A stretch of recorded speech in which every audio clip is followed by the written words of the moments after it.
good work that happens in prisons better and to dismantle the institutions of prisons. And then last but not least, we have Cicely Dickinson. Cicely is from a small town, Ontario, near Toronto and South Bend, relocated to Pacific Coast almost 2 decades ago. On Musqueam, Squamish, and Tsleil-Waututh occupied lands known as Vancouver. She has worked since 2000 in the Downtown East Side neighborhood, most recently as administrator for the Waterfront Center and Mental Health Resource, Caily Gachet, Gallery Gachet, a part of the joint effort Prison Abolitionist Group and a member of the Research Ethics Board for Emily Carr University of Art and Design. Cicely was also the 2017 Ellen Warren Tallman Writer in Residence at Simon Fraser, and she's the author of Triage and From Poplars, winner of the 2015 Dorothy Livesey Poetry Prize. And before I hand it over to Caily, of course I'd like to thank our co-sponsors for this evening, the Institute for Gender, Race, Sexuality, and Social Justice at UBC, the Social Justice Center at Confinement, the SFU Center for Policy Studies and Cultures and Communications, the upcoming Carlsville Cultures Conference, which will be here in the next few weeks, which has been organized by the Canadian Association for Cultural Studies, and then not least the joint effort, and then not least to which BCCLA. So please help me in welcoming our panelists.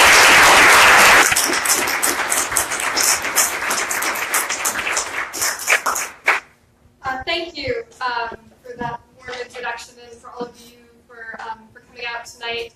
My name is Caily DiPuma. I'm the Acting Litigation Director at the BCCLA, and I have the privilege of moderating tonight's discussion. Before we get to our esteemed panelists, I just want to tell you a little bit about how I came to this work and how the BCCLA is involved in it. In 2015, we filed a comprehensive constitutional challenge to solitary confinement in federal prisons across Canada.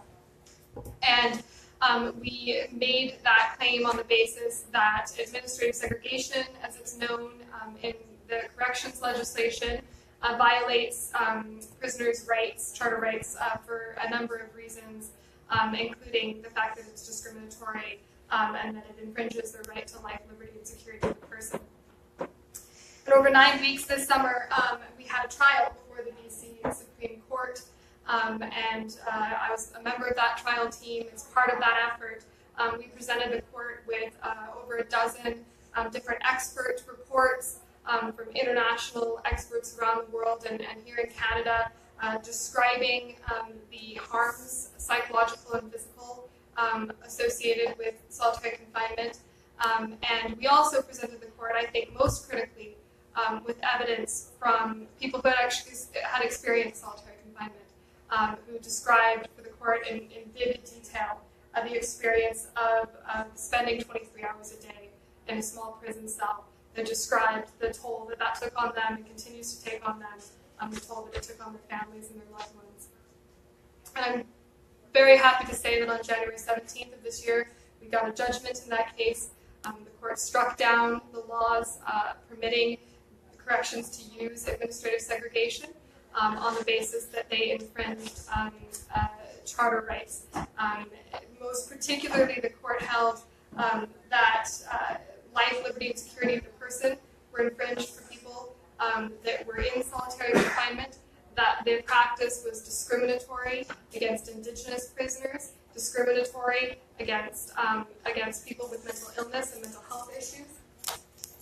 And there's kind of a few other findings that I just want to highlight as kind of factual findings that the court made in concluding that solitary confinement was unconstitutional. The court held that corrections can't be trusted to use this tool, that they need independent oversight if it's going to be used. The court held that any constitutional regime that allowed a person to be held in such a way needed a specific time limit, a strict time limit, and commented that 15 days would be a generous standard for corrections to have access to this. The court made very specific findings about the way that solitary confinement has disproportionately impacted Indigenous inmates and people with mental health concerns. It's been used as a warehousing tool to solve problems within the prison system, and that there needed to be a culture shift in corrections.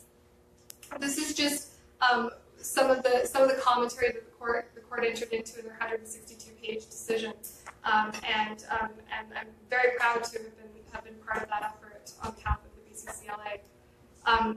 Litigation is one tool among many in trying to bring justice to what I believe to be a fundamentally unjust system. And I'm very excited to hear from and learn from the panelists today who all approach the issue of prison justice and prisoners' rights from different positions and perspectives. So I'm just going to start, I think, by turning it over to Vivas, who was around during the trial and represented one of the families of one of the witnesses that we actually called upon as part of the trial. Okay, well, I'll launch in, but Caily, just feel free to tell me when I'm going too long or when people are starting to get bored.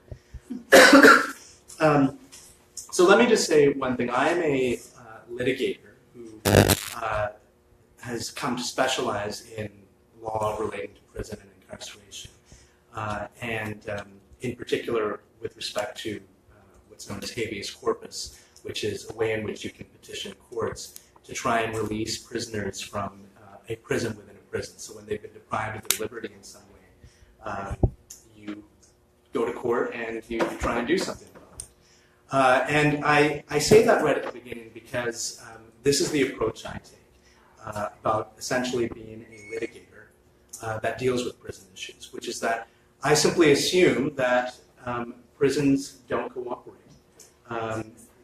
People aren't able to have this love-in and this cooperative process in the end that will allow things to go forward. And I say that, somewhat with some hesitation, because obviously it's an administrative process. You need to be able to work with the prisons to some degree if you can reach a solution that doesn't involve going to court and which will assist your clients and assist prisoners as a whole.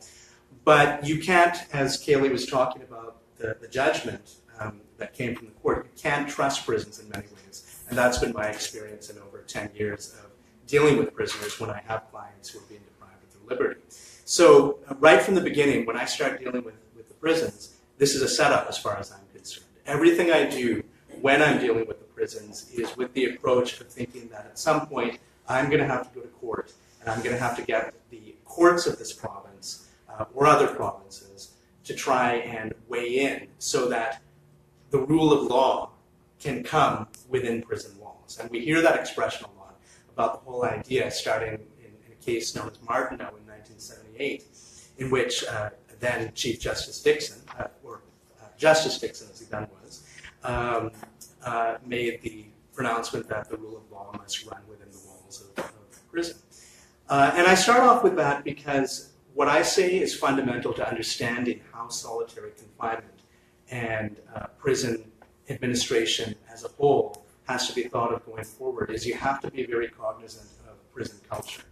Right? That's why I say prison doesn't cooperate. And there's a reason prison doesn't cooperate, and it's because there's a whole bunch of different cultures that go within the prison that are competing with different interests.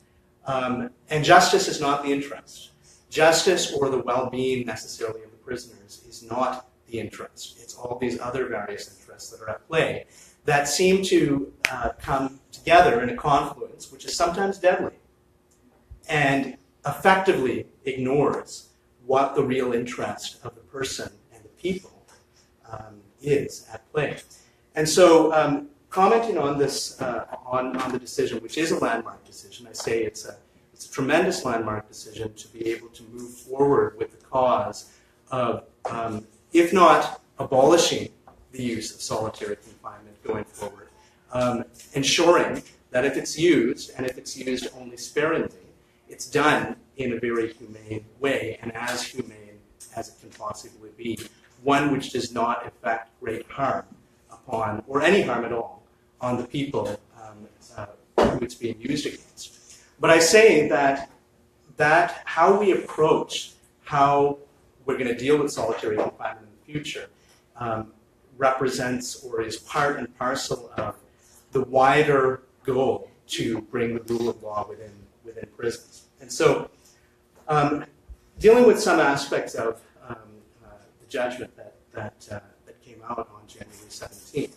one of the, I thought, effective things about the judgment was that it went through the early history, both of solitary confinement, but also of the efforts made by Canadian authorities over the years to bring the rule of law within prison walls. And what's key about that is that even after you reach this watershed moment in the early 90s, when they come up with this whole new statute known as the Corrections and Conditional Release Act, the 90s are followed. And going into the 2000s, and including the present day, which this case itself illustrates, is that there's a history of non-compliance, right? So you come up with all these laws, you say we're going to bring laws within the prison walls, and it continues to not be complied with, and sometimes in egregious fashion. We're not just talking like a couple of regulations here and there that aren't being met by the prison authorities. We're talking about fundamental non-compliance with the law.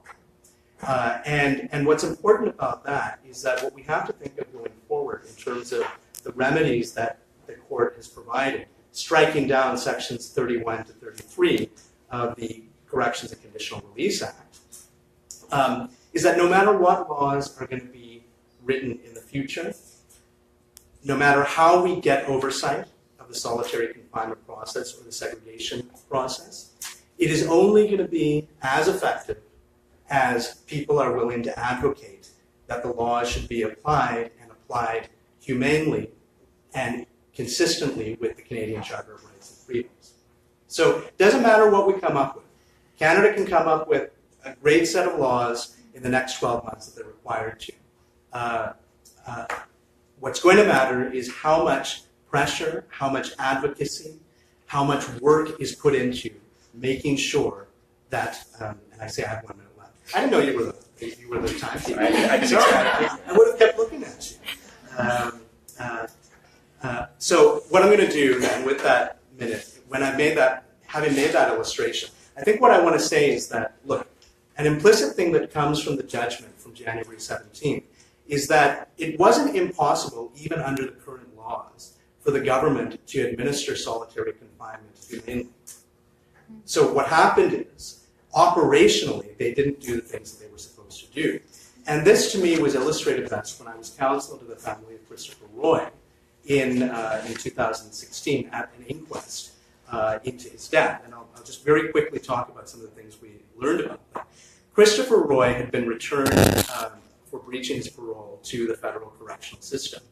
Right from the point that he got put back, he's put into segregation for a period of 60 days. And the only reason he's put into segregation is because they say that they can't find an appropriate institution, a general population, for Christopher to go to, because there are incompatibles and his safety might be an issue.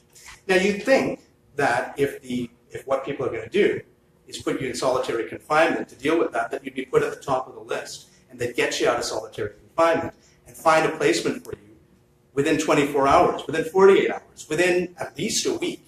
And Christopher stays in there 60 days. By 6 weeks of Christopher being in solitary confinement, they still had not recommended a placement for him, an appropriate placement for him. Okay? During that time he's in solitary confinement, he gets no programs, even though he had only been returned to prison because he had breached for a relapse into drug addiction and no substantive offending. There was no exploration that maybe he can release back to the community for with restrictions. I mean, in California, they let Lindsay Lohan go out into the community, because it's overcrowded. None of this is going on. They don't have mental health staff dealing with any of the segregated inmates. Every week, Christopher thinks that, maybe something's going to happen. Maybe I'll get out this week. Maybe I'll get out this week. Each week passes, it doesn't happen. At 60 days, so as the 60-day time is approaching, Christopher barricades himself in his cell. You have non-qualified, non-registered psychologists and social workers doing reports on Christopher as to whether or not he has suicidal ideation, and they're finding that he's not at risk. Non-qualified people, and they say he's not at risk. What does the institution do to Christopher because he barricades himself in his cell? They recommend that he go to Kent Institution, a maximum security institution, notoriously dangerous, restrictive, violent place. A parole officer who has been on an extended period of leave, and on the day she gets Christopher's case assigned to her, along with 25 other cases, serves Christopher's papers saying he's going to Kent. She spends less than 3 minutes with him, talking to him through his food slot at his segregation cell. And in 2 hours later, he's found hanging in a cell. And there isn't qualified medical personnel at the institution to be able to revive him. It quite simply is too late. Now, what the case illustrates, and I'll finish with this, is that what everybody's talked about is that if we were to make the laws that came before, or the laws that will come after, one of the major factors that they talk about is oversight. They say that there has to be oversight and a process by which counsel can be involved, and they make sure that people who are being reviewed for segregation in all of these circumstances will be reviewed properly. That's great.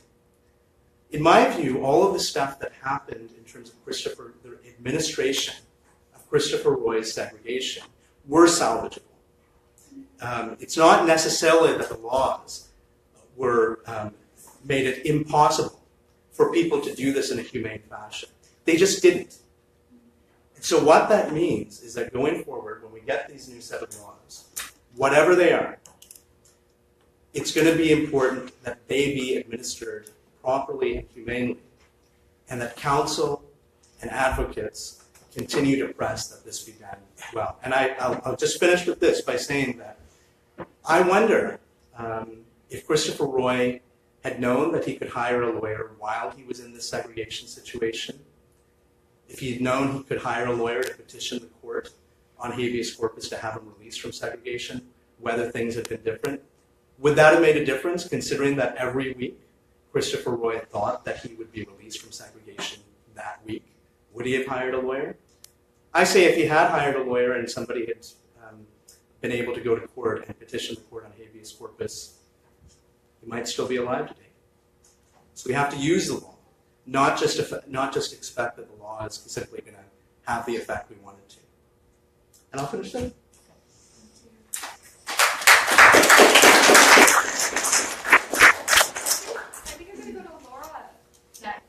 Okay, great. Yeah.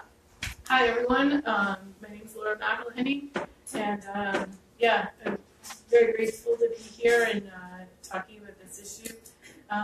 Our group Joint Effort is, founded on a social justice movement of prison justice, started by prisoners inside the prison from Prisoner Justice Day, and becomes more and more of an international movement with different streams everywhere. With looking at prison abolition, we can look at it from a number of different ways. One of the key things is our capacity as communities to do the things that sometimes prisons, that people benefit from in prisons, like programs. Well, these are so much, that are done in the community when people have, access to their families, when people have access to, other people and programs they need. So when we're talking about, administrative segregation or solitary confinement or torture, within the institution, we're also thinking about, what need does this institution serve? And it's certainly not our communities, and it's certainly not people inside prisons. So it's within that context that we're looking at, solitary confinement, which is you know, the worst of the worst in terms of the isolation and the decline of mental health that happens to people in prison. But in prison, you know, people are all isolated. Most people's mental health suffers from that isolation, and you know, these are punitive solutions when most people have realized that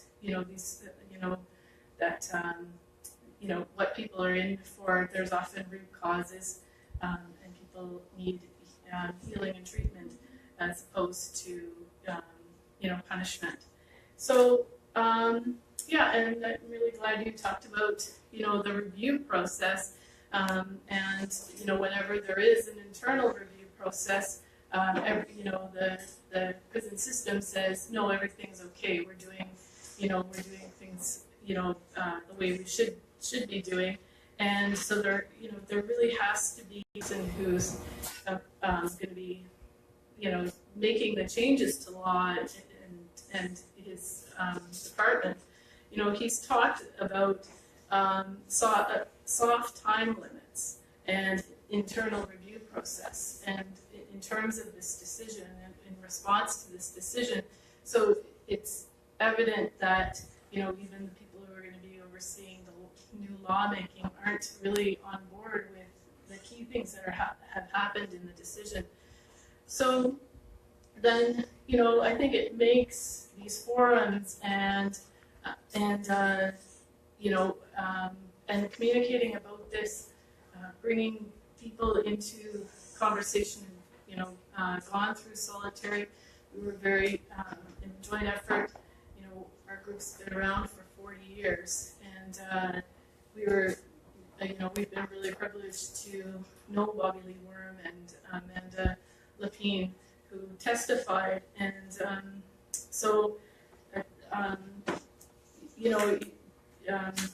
it's that much more meaningful when you connect with the people who are behind these stories. And one thing that's happening in a lot of our institutions is there's more emphasis on policy than law, and and policy doesn't have, in terms of governance, doesn't have any sort of democratic process, and it doesn't have the obligation to connect with the same overseeing processes that obviously the law does. So then the prisons become the more and more policy takes over from law, the more interpretation becomes the rule and inside prisons. And it's a really frightening thing that people should be, participating more and demanding more from our institutions and our politicians to, say where does the responsibility lie. And a slightly unrelated issue, our group, just coming up to our 40th anniversary, is trying to, is having to fight reliability clearance. And this is policy that's come upon volunteers going into the community. Well, a lot of people can't go to that, aren't going to be giving their fingerprints or their credit checks or have every relationship in their life looked into just to go in and volunteer for one workshop or teach yoga or something like that. So it's the walls aren't getting thicker or higher. The policies are getting more and more labyrinthine and are keeping the community out and prisoners inside.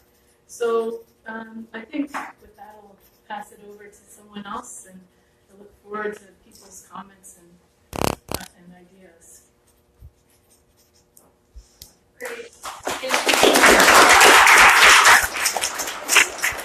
just go to Joint Caily. effort number 2. Joint effort. You can give me a 2-minute warning. You don't have to give me a minute to that. Okay. Thank you for the opportunity to be here and to speak and to participate.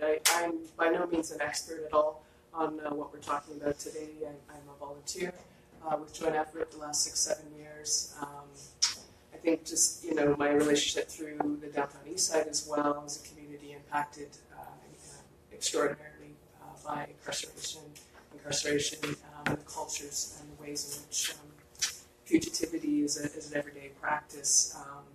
To that I can relate. But I'm thinking a lot about the folks and relations and people through the years that are a part of or subject to these systems. So that's all I got when I'm sitting here.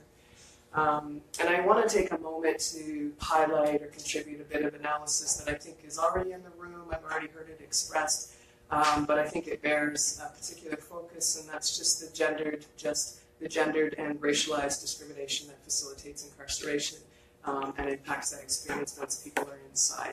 And I'll pull the thread through and see how it goes. But thinking just a really great brief that West Coast Leaf put together. You could look it up online. It was released last fall, talking specifically about that and thinking through the CHRC's recognition that women are more deeply affected by segregation and experience in prison, and as a continuation of trauma, so particularly those who have lived through and survived previous traumas in their life.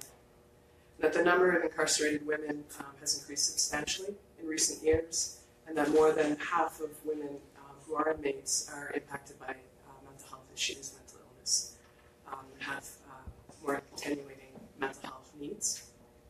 And so we know anecdotally and statistically the disproportionate representation of racialized populations inside. We can see that in the everyday. But just to emphasize very clearly in the Canadian context that women are the fastest growing population in Canadian prisons, and that the number of Indigenous inmates in particular has nearly doubled in the last 10 years. And I'm thinking about, in particular, the conditions for women once they are inside. And so that Indigenous women, as West Coast Leaf points out, do harder time. They comprise the majority of maximum security inmates, and the majority of segregation placements, the highest rate of indeterminate sentences, and are disproportionately affected by use of force interventions. Thinking beyond administrative segregation, our group shares an additional concern and more concerns about the CSE classification system as gender biased and discriminatory, as you described, disproportionately impacting racialized Indigenous women locally, Black communities maybe more broadly, those impacted by mental illness who are being classified within the context of maximum security. And that thinking through what is maximum security, how do we understand this place, this space, and the ways in which it's akin to solitary confinement. And given this current moment, I'm excited, I think, thinking through some of the legal and discursive shifts that we're witnessing. But absolutely really looking more for the possibilities that are to come.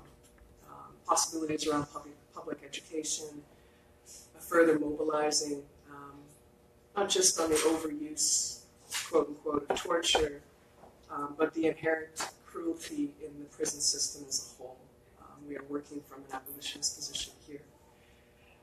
And given this targeted confinement, torture, debilitation of Indigenous women in particular, I'd like to understand the prison system as an outcrop of genocidal state policy, and understanding that as a baseline for what we're talking about today, and that dismantling this system is a critical act toward the non-colonial, and one that really does need to be understood and taken up outside as well as inside, and working hard to bridge communities and to respect and foreground the leadership of those most directly impacted.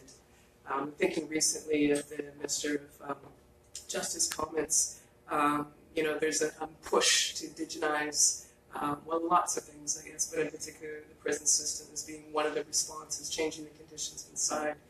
And I read a thread of thoughts that Brian Mahan shared, but just a quick quote from him. that prevention and support and community resource solutions are a better investment than indigenizing the prison pipeline.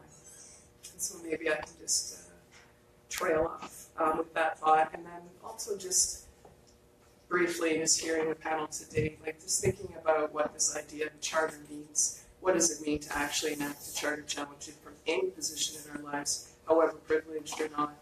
The degree to which that always requires a degree of resources, of mobilization, of community, of people, of access. Like we can't approach the charter without an NGO, it seems. So what is that moment for the average person? What is it especially for the most disenfranchised of our communities? Yeah, I think that's probably all I have to offer. Thank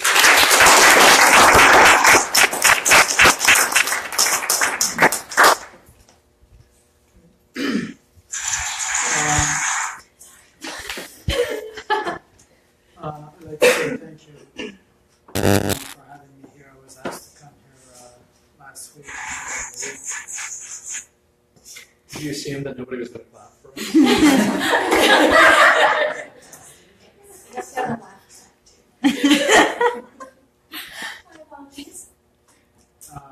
I am a lifer. I'm serving 2 life sentences. I've been in 18 different institutions across Canada in the last 32 years, almost 32 years. And you don't spend that much amount of time without going to the segregation unit a few times, and I have been there a few times. I've been in every security level there is in Canada, from the minimum security to the SHU. The SHU is special handling unit, which is super maximum, which is basically segregation is just the way of life, every day in, day out. I find it very interesting being sitting here tonight, considering when you are in segregation, you have no idea how far away that you are from here. Because you're in a world that is confined into that cell, and that's where your life is. You have no idea what's going on out here. And I really appreciate seeing everybody here and being here for this forum. That's all I'll say for now. I am very open to questions. Thank you.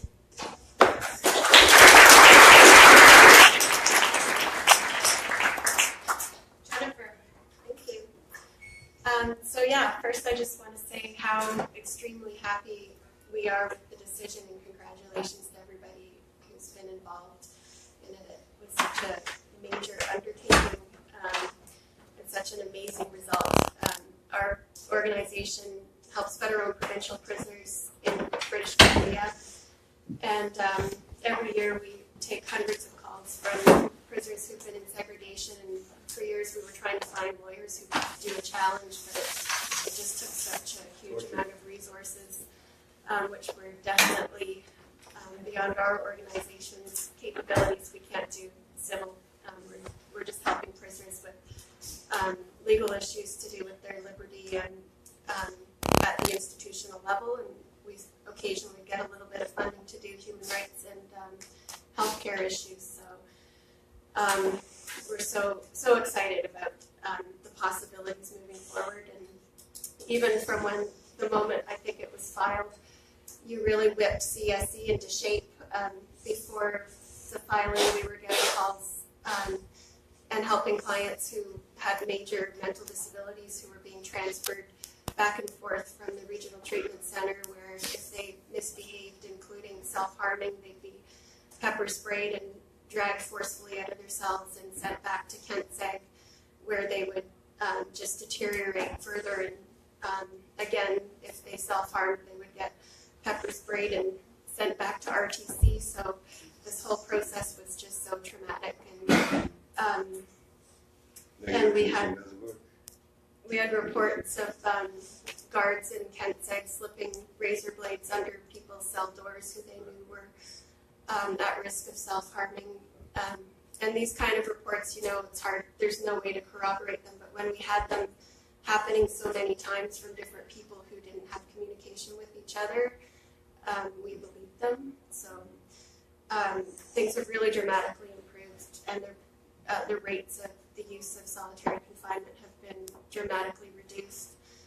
And I'm really hopeful. I think it's really going to take a major culture shift on the part of the officers and everyone who works in corrections, which is the hardest part. But I think when they don't have that tool, they won't be able to dehumanize people to that extent. And I think it will, maybe I'm overly optimistic, but I think it is possible to change the culture.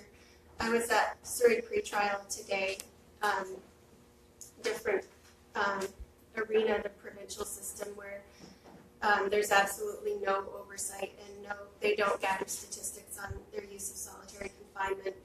Horribly abused. We have clients who have been in different forms of solitary confinement for months and years on end. But they started a new unit at Surrey pretrial for complex needs prisoners. So it's a very big institution. I'm really bad at remembering numbers, but is it like 500 people at Surrey pretrial, maybe? Okay. So this unit has 11 people in it, which is a small start. But one of the officers that we met who worked in that unit, I was actually blown away by one of the women who was an officer who worked in that unit was just doing everything basically that we recommended that they do in our report, Solitary, a Case for Abolition, if you're interested in more about our position. And there was an officer sitting at a computer who, shaved head, he looked like pretty tough, wasn't really contributing. He came over after and said that he used to work in the segregation unit, and when they told him about this new unit, he was pretty skeptical. And when he started working in it, he's been engaging more with the prisoners in that unit, and they're trying to get people who are voluntary seg people to feel comfortable enough to come out and interact and have meaningful human contact and provide meaningful activities and help people, like they're doing a book club and things like that.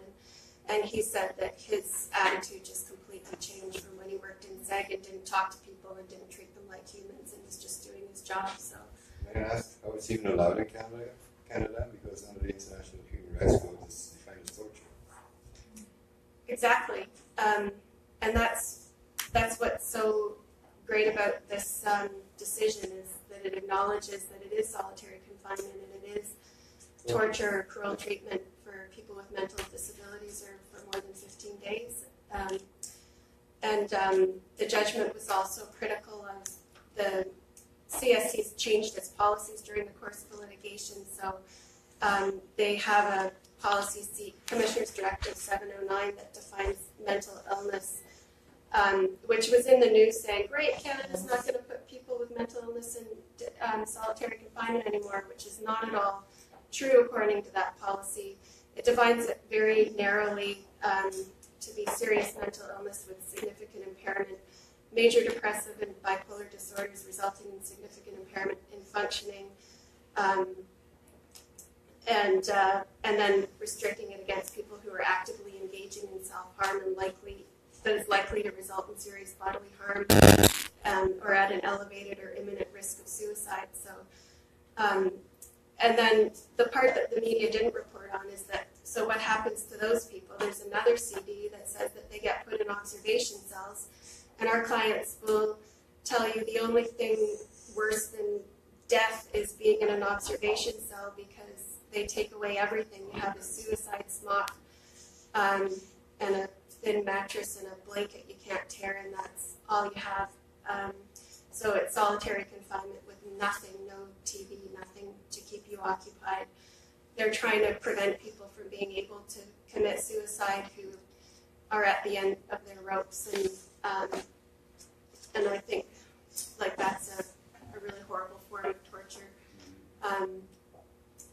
And there's no procedural fairness for observation cells. So that's one of the things our organization is going to be looking at and trying to monitor and helping people and trying to make recommendations around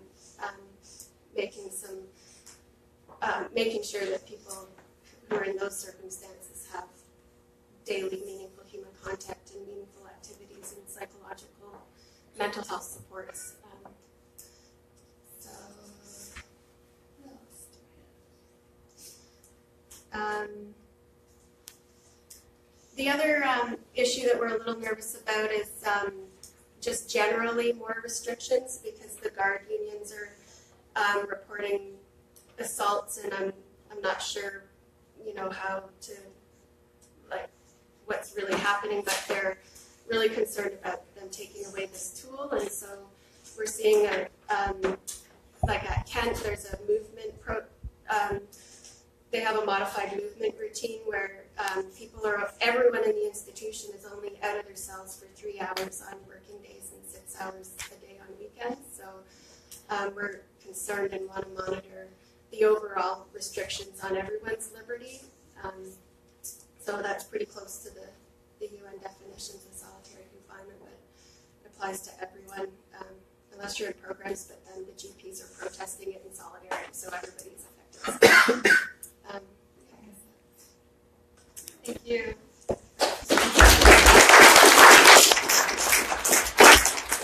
So I'm really excited to take questions. We do have slips of paper in front of you with a pencil. If you can write down your questions, I think Amon or one of our volunteers will come and collect them from you, and then we can kind of go through them in an orderly way. And while you're doing that, to start, I'll kind of start with a question just to get us going.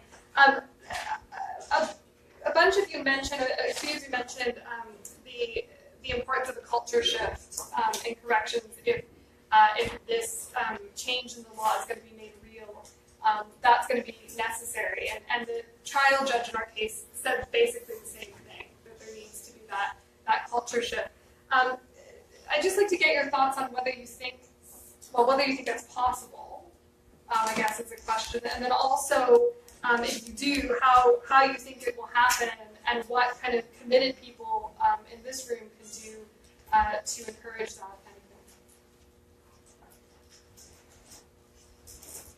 thing. I could start, because I remembered the one thing I forgot to talk about, and it kind of ties into this. So one of the areas that we're looking at is the United Nations Mandela rules that affect healthcare professionals who work in prisons, that say that they can't actively or passively participate in torture or cruel treatment, so solitary confinement. And so we've been writing to all of the medical colleges and associations for doctors and nurses and psychologists, asking them to come up with guidelines for their members, so that if they are witnessing solitary confinement as torture or cruel treatment, that they report it to the appropriate authorities, and that they not be roped in by corrections policies to rubber stamp people as being fit for torture. So something that people could do, I think that's going to require a culture shift among healthcare professionals who work in prisons to separate themselves from the correctional mentality and to advocate for their patients. And that something that people in the community can do is write to those associations if you're members of them and ask for those kinds of guidelines. The College of Canadian Physicians came out with a statement opposing the use of solitary confinement, and that's a really encouraging start, and I hope to see more explicit guidelines on how not to participate in torture. Well, first thing I would add to that is there's more of a possibility for culture shift as long as the Conservatives don't get voted in a couple of years again. And I have no problem saying that, because it's not painting out the current federal Liberal government to be any kind of panacea. I mean, after all, the litigation was against them, and they said that, oh, well, we're going to rewrite the law before the litigation starts, and all that kind of thing, and they didn't, and they still haven't. But there was a definite period during the Harper years of a darkening of prisons. Statistics going up in terms of the rate of the use of solitary confinement. There was a lack of resources further put into the prison system, and that's one thing that actually deals with the whole culture shift, is that what I was talking about earlier about all these competing interests that go into maintaining other people's interests other than the well-being of the prisoners. So, I have it on very good authority from somebody sort of highly placed that one of the major things about keeping solitary confinement in use was the guards and staff unions that go there. And this always gnaws on me because I was always wondering, okay, unless you assume that staff at prisons are, prisons are a bastion of sociopaths as far as the staff is concerned, and maybe some people do think that, but I have to concede that that's not the case. Why is it that they're so intent on keeping this thing, right? Like, why would they go through these great lengths to continue to have solitary confinement when they know how, common sense will tell you that this is not a positive thing for people, and it doesn't enhance public safety, and it doesn't benefit the prisoners. So why are they so intent on keeping it? And one of the things that is the case is that it's more convenient for the guards, it's more convenient for the prisons themselves. It takes less resources. The thing we always talk about, so just so people understand, administrative segregation is not considered punishment, even though I think it's used as punishment. It's when people present a safety threat, either to others or there's a safety threat to them. And again, that's a very broad definition. You would think that, okay, if people have to be kept apart from other inmates, that structurally, and I'm not a planner, but structurally you could design prisons so that you have different ranges, for example. It's not necessary that if people in segregation get their hour out for exercise, why that hour out for exercise should only be in a confined space the size of a squash court. There's structural redesigns that you could make so that if there's going to be some form of disassociation between inmates, you can do it humanely. Why don't they do it? Because it's not easy. Because they don't have the resources. It's easier for them to benefit their interests by not putting in the time and work to do something humanely. And so, I think that's a major culture shift that has to happen. And you go through the Office of the Correctional Investigator's reports for the last 10 years under Harper, and you see the slow limits on the amount of resources. Lack of staff. That's why you've got an IPO that has 25 cases on their load. That's why you don't get programs. There's no rehabilitation. So that is the major culture shift that has to happen. We've got some questions now from the House, so I want to make sure that I get to them.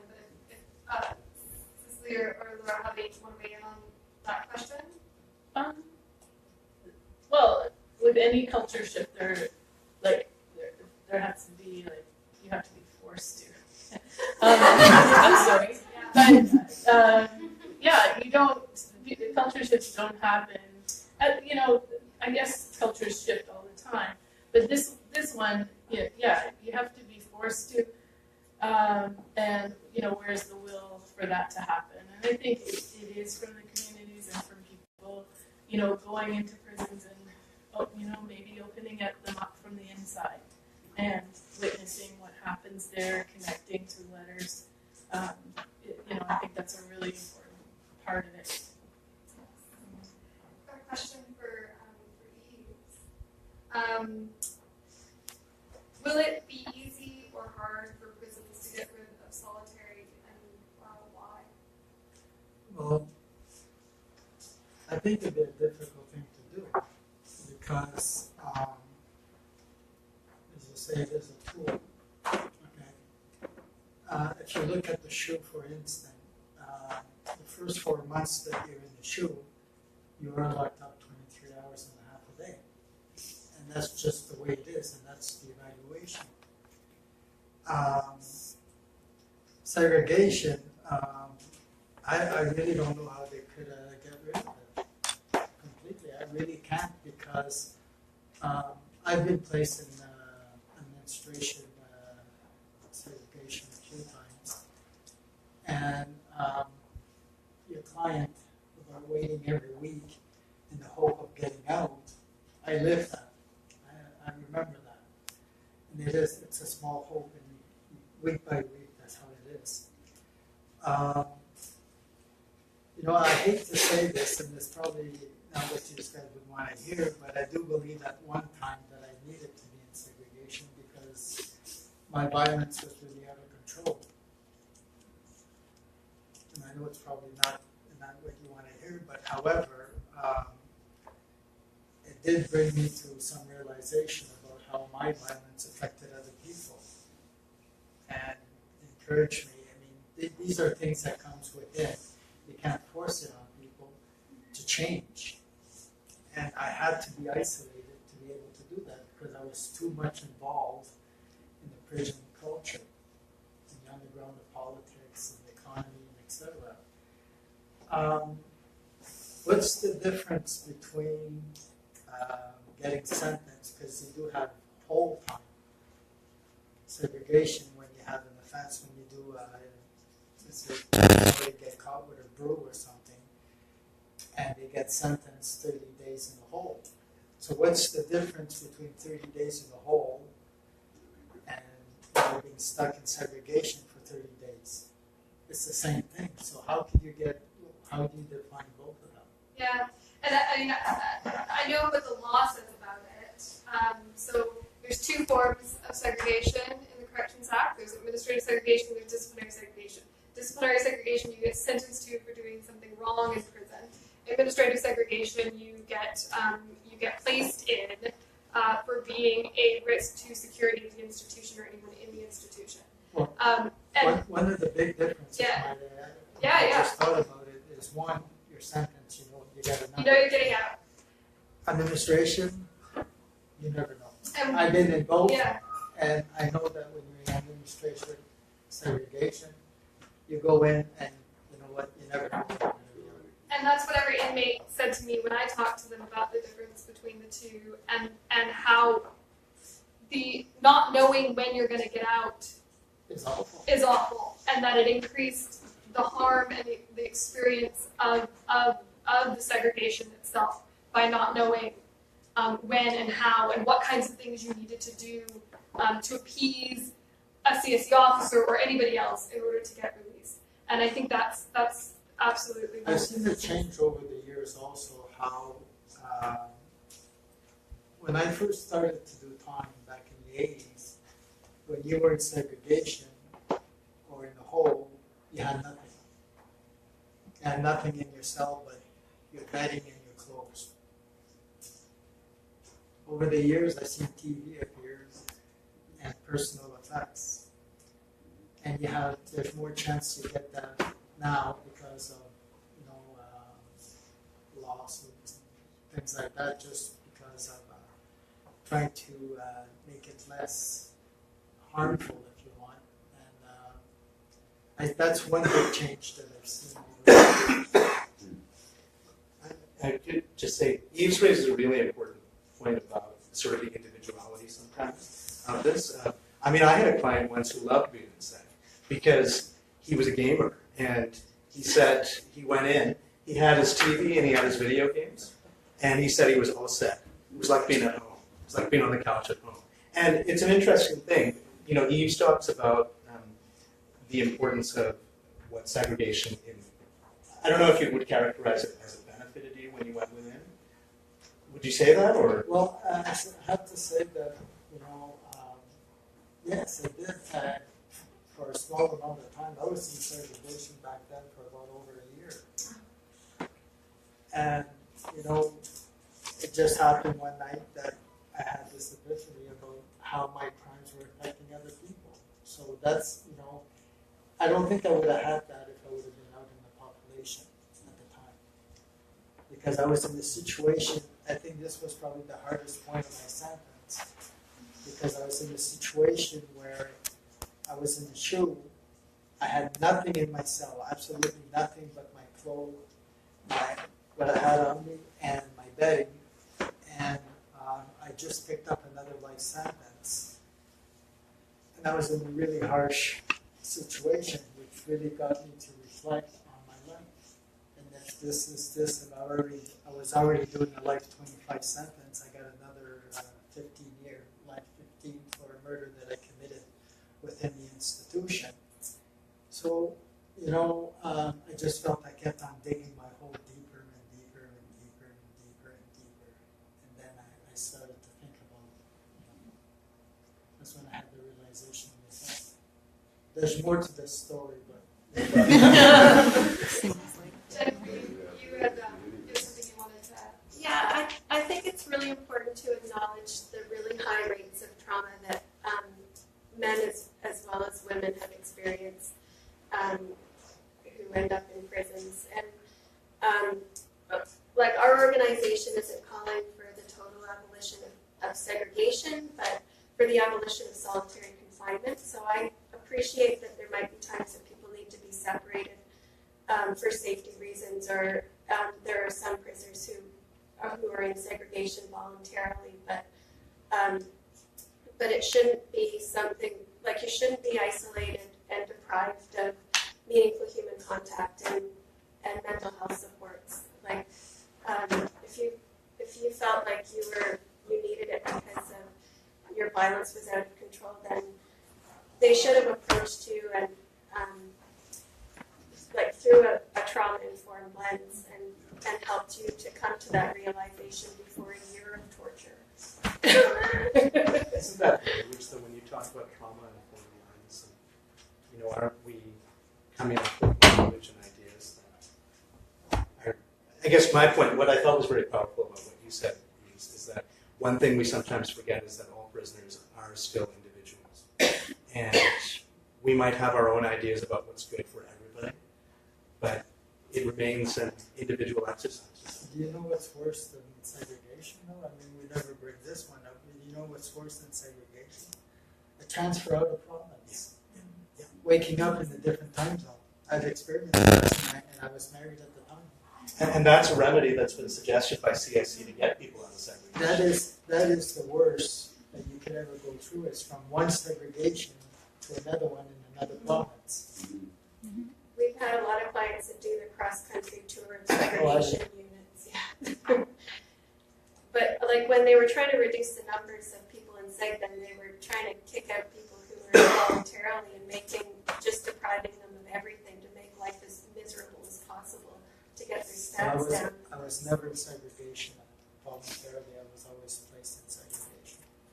Just so I can clarify for anyone that is confused about the terms voluntary and involuntary segregation, because they were surprising to me when I first heard them. They're not really used in corrections. They're not supposed to be used in corrections lingo anymore, but it's really where people are fearing for their own personal safety a lot of times and elect to go into segregation in order to keep themselves safe. And so those people were referred to as voluntary segregation placement, as opposed to being placed in by corrections officials. No, I don't. I've got a ton of questions here that are really great.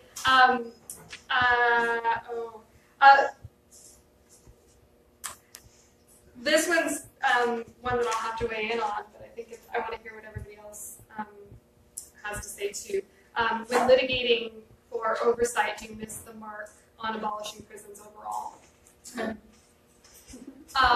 And so, I mean, and that's a great question.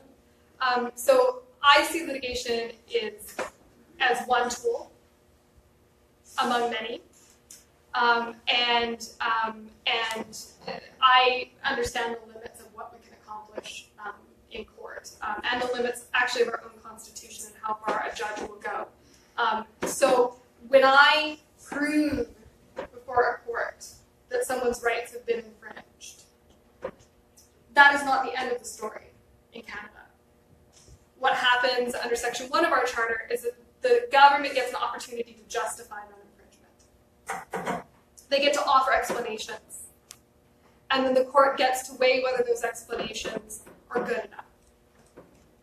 So when I'm devising a piece of litigation for strategic reasons, trying to push a social justice agenda forward, I have to be very cognizant of that limitation on what I can accomplish in a case. So that's part of why an abolition approach from a strategic litigation perspective, I don't believe was a tenable one at this moment. But that's not to say that there aren't a whole host of other tools that people use to bring this issue to the fore and to dismantle the kind of reliance on solitary confinement that we have in this country. And so I'm very curious to hear what other people have to say about this. I know the limits of what I do. I think it's really important for people to be pushing the envelope, and this case pushed the envelope, I think, as far as possible in a court decision, as far as a court decision could go. And the other thing on a culture shift that I've noticed when I started working at PLS in 2006, when you read media articles about prison issues, you know, if you read the comments underneath the article, like I read them a couple times and it was just like too appalling to ever read again. But I started reading them again more recently, and it's amazing that the comments, I think, have really kind of shifted. Maybe I'm only reading selected websites like everybody else, but it seems like the public is more concerned about the human rights and dignity of prisoners, and I think we need abolitionists to push that too, to make it so one day that will also be possible. And I'm an abolitionist. Yeah, you are. Bulldozers and another tool. You know, I would say that the history of judgments, you know, the world over, of progressive judgments, has rarely seen the end of the battle with any judgment. In fact, that's just the tip of the iceberg, and it really starts from there. You know, to speak of something that a lot of people are very familiar with. I mean, everybody knows or thinks about the case of Brown versus the Board of Education of the United States in 1955, which effectively, which people think effectively desegregated schools in the United States. Well, what people don't know is that the bulk of the work from the NAACP Legal Defense Fund was over the next 50 years, going into small counties and ensuring that the judgment that came from the court actively desegregated schools. That's where most of the work happened, right? So, you know, in my view, it never misses the mark because the mark is always going to be moving. That's just the way that courts work. Now, that's not to say that the litigation can't affect policy, and the government can't decide that they're going to do something for good or for ill. But the reality of litigation is that it's always, almost always, the tip of the iceberg. Okay. Can you repeat the question? The question was when litigating for oversight, do you miss the mark on abolition of prisons overall? Yeah, I mean, you know, I read some of the arguments, yeah, and you know, sometimes things were worded in a way that made it seem like that there was a dichotomy between administrative seg or solitary confinement and the rest of the prisons, and that this was torturous, and that the others, you know, like in general population, had none of those elements. And so I think that that's a, you know, misconception that can come across with this. I'm still really happy about the decision and the things that it's bringing forward in terms of, you know, consciousness in people's minds about, you know, what goes on in our institutions, and you know, how our laws need to change and how our practices need to change. So, and I think it's a door for us to get on panels and talk about prison abolition. So I'm not taking it as you know, you know, as shutting the door on prison abolition at all. And I think a number of people have said, you know, it's not a panacea, this decision, and you know, the work is to be done, and people do want to connect, right? Yeah. I would just add briefly, just thinking about the example of the civil rights case and true, and understanding that lengthy process that preceded the decades of additional legal work. But of course, it was feet on the ground civil rights movement. So I feel like, yeah, I hope the comments sections are shifting. We've got a long ways to go in terms of bringing into just normative culture the fact of prisons and how they work. So we just stepped past a mode of allowing torture in prisons. I mean, how many folks in your family know about that? Like can we normalize and come to some common understanding amongst ourselves, both inside and out? So I hear and it's integral, and I admire and I'm in awe. I'm especially admire and in awe of those families that endure, and those individuals that endure and take to sit on a panel. But yeah, what are we all doing?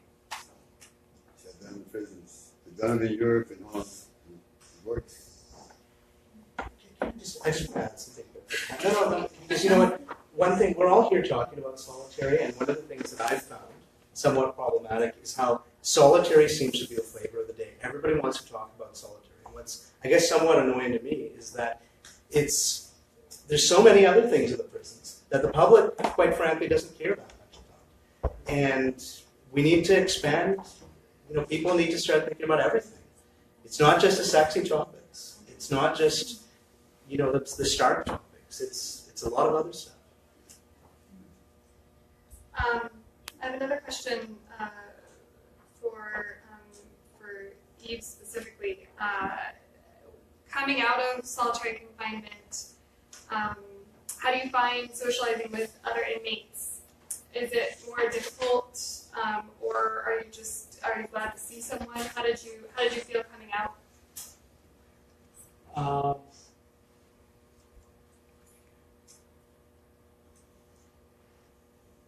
You do feel a little strange because you're coming back out, and it's very solitary. Is very, what you said about the gambler. Okay, the thing about solitary is that nobody's going to come to your door, and your door is never going to open after you had your evening meal or your shower. That's basically the end. So you get used to that routine, and when you first come out, back out in the population, as for myself, I was never too keen to just go back out. It's just like I do more self-time afterwards, and then you just readapt yourself back into the beat of the institution. Were you supported in that in any way? Did the institution support you or help you with that transition in any way? Or did you do that yourself? There's no support. He doesn't understand the question. I didn't answer that. That's what I would ask. Yeah. I've got just one that I want to make sure that we get to before. I'm not sure where we're at. I have no idea. How will this decision be enforced? CSCs never followed the rules. And how do we reassure inmates that this time it will work? And I'll just say, just on the enforcement point, so what the court did is they struck down the law, but they did something called suspending the declaration of invalidity, which is just basically where they gave the government 12 months to draft a new law that complies with the charter.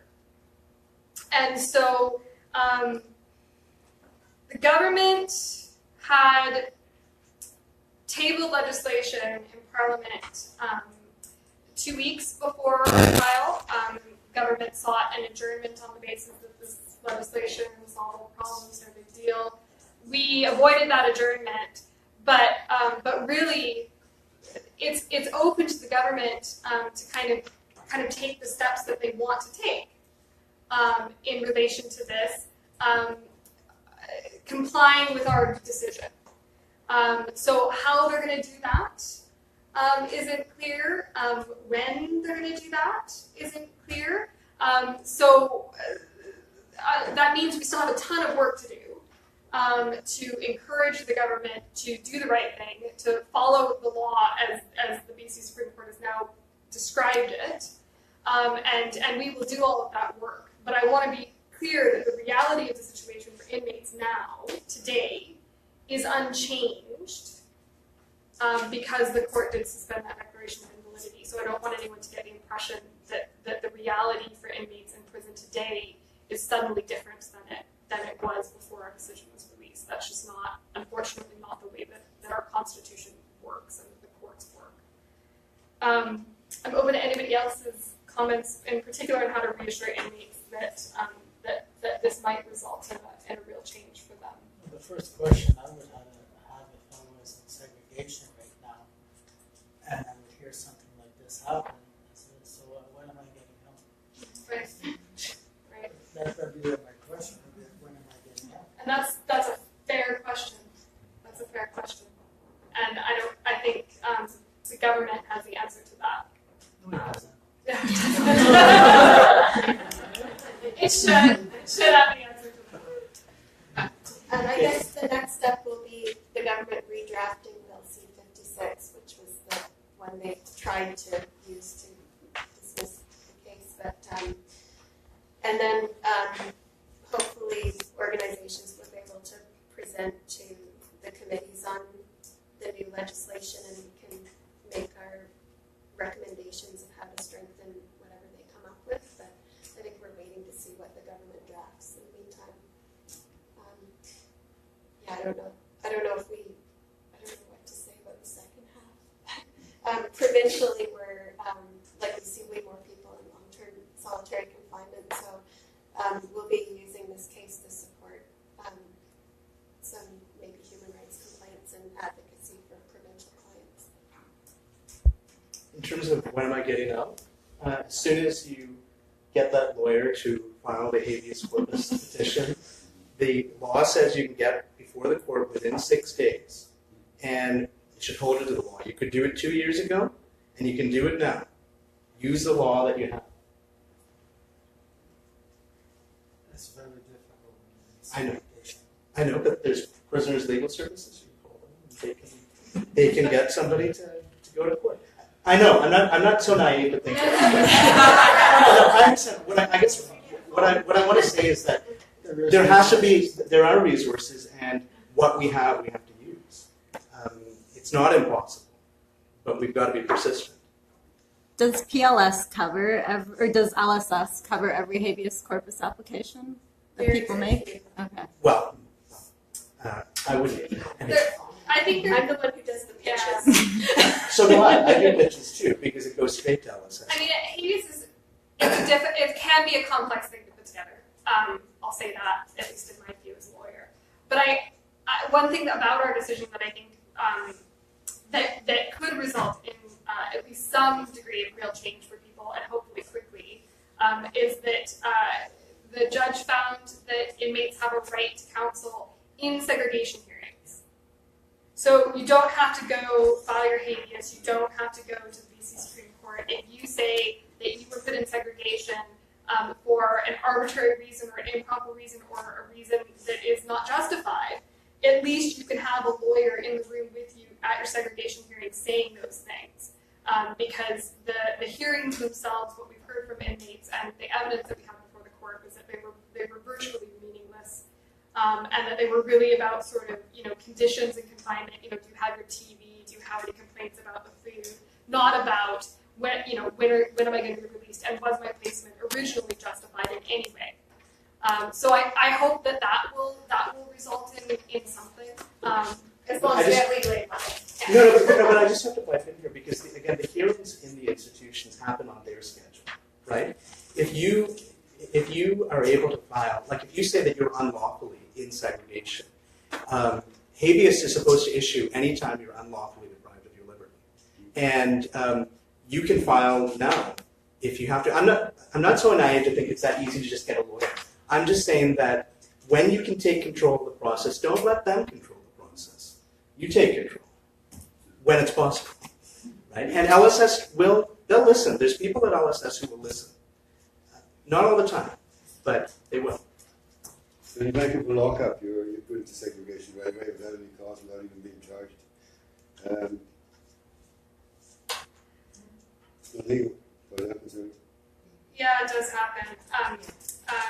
Particularly, so an inmate that's put into an institution that doesn't have security clearance yet, like they don't know what level of security classification they're at.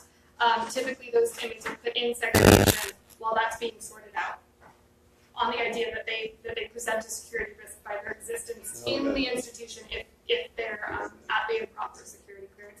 I have another question that I want to make sure that we get to. How have prisons been able to be so systemically non-compliant? We don't have a leg to stand on. It's very simple.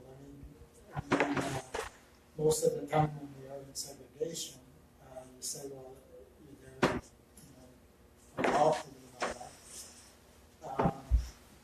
and all that. You don't have a leg to stand on in public usually because you're dealing with criminals. And how many people in the community have the mentality of to lock them up and throw away the key? And that's why, what goes on behind the fence or the walls, it does happen because we don't have a leg to stand on. But it's see my family. If you don't know what's happening in there, then you don't know what's happening in there. I was going to ask, Eves, can I just ask you, in your experience, when you went through all of these things, did you think that you had any rights that could be enforced by a court? Or? No. At least federal prisoners have the correctional investigator who does his annual report, and I know that CSC ignores the recommendations every year, and that's where we need public opinion to change. But I'm so concerned about provincial prisoners where they're just totally operating behind closed doors. There's nobody looking inside. We can sort of gather anecdotally from speaking with a lot of provincial prisoners how totally out of control their abuse of solitary confinement is. But they don't, we can't even FOI that data because they don't take it.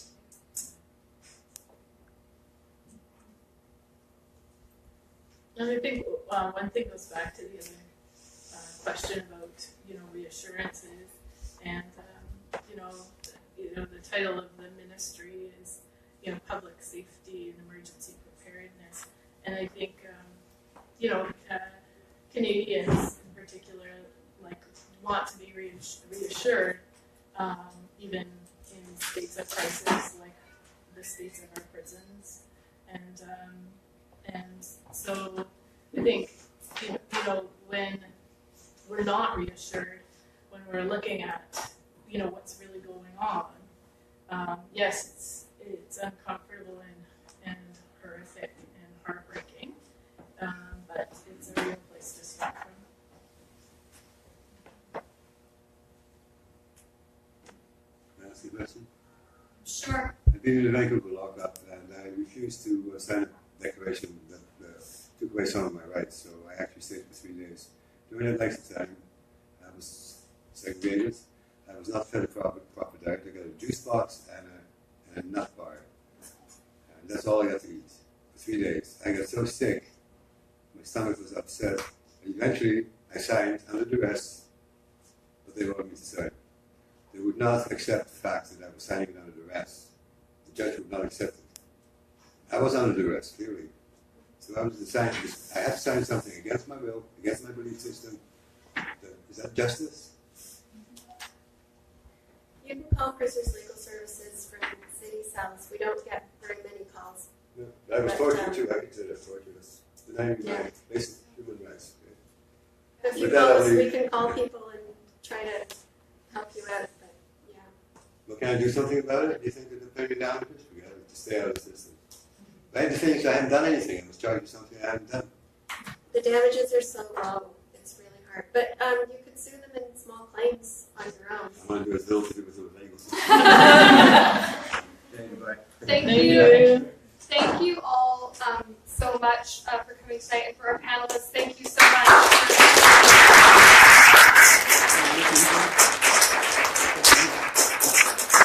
If you guys have any other questions, I will be around towards the end here. Just catch me by the door, and thank you.